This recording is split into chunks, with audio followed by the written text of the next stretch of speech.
ফেনীর দাগনভূঞা উপজেলার কৃষকদের কাছ থেকে মোট ৩৯৫ টন ধান ক্রয়ের বরাদ্দ থাকলেও তার খুব কমই নেওয়া হয়েছে কৃষকদের কাছ থেকে।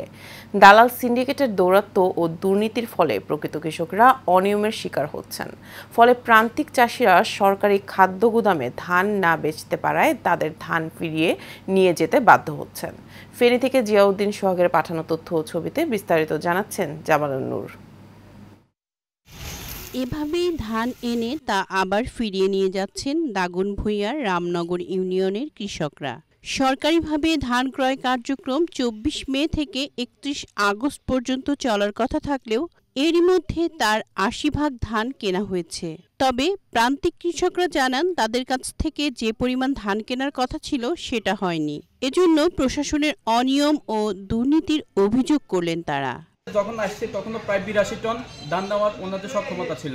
আমাদেরকে বলছে আপনারা নিয়ে আসেন। তো আমরা এখানে ১৫ থেকে ১৬ টন ধান নিয়ে আসার কথা, সেগুলো আনছে, সেগুলো এখন আমাদেরকে ব্যাগ নিতে বলতেছে।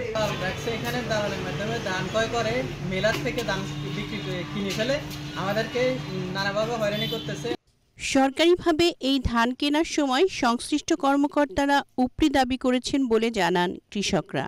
ধান বিক্রির জন্য স্যাম্পল নিয়ে আসি এবং স্যাম্পল নেওয়ার পরে আমার ধানগুলা প্রথমে তারা গড়িমসি করে, এরপরে তারা আমার কাছে টন প্রতি ২০০০ টাকা দাবি করে। বাইরে দালাল থেকে ধানটা কিনে আনা আমাদের ধানগুলো কৃষকের ধানগুলো ফেরত দিতেছে। তবে অভিযোগ অস্বীকার করেছেন গুদাম কর্তৃপক্ষ। যে আমরা এই পর্যন্ত কারোর সাথে কোনো ধরনের কোনো লেনদেন হয়নি। আমরা সরাসরি কৃষক থেকে ধান নিয়েছি এবং আমরা এই বিভিন্ন ধরনের ওজন টোজন নিয়ে যে আছে এগুলো নিয়ে কোনো হয় নাই। এ অবস্থায় ভুক্তভোগী কৃষকরা উপজেলা নির্বাহী কর্মকর্তার কাছে স্মারকলিপি প্রদান করেন। তদন্তের মাধ্যমে দোষীদের আইনের আওতায় আনা হবে বলে আশ্বাস দেন উপজেলা নির্বাহী কর্মকর্তা।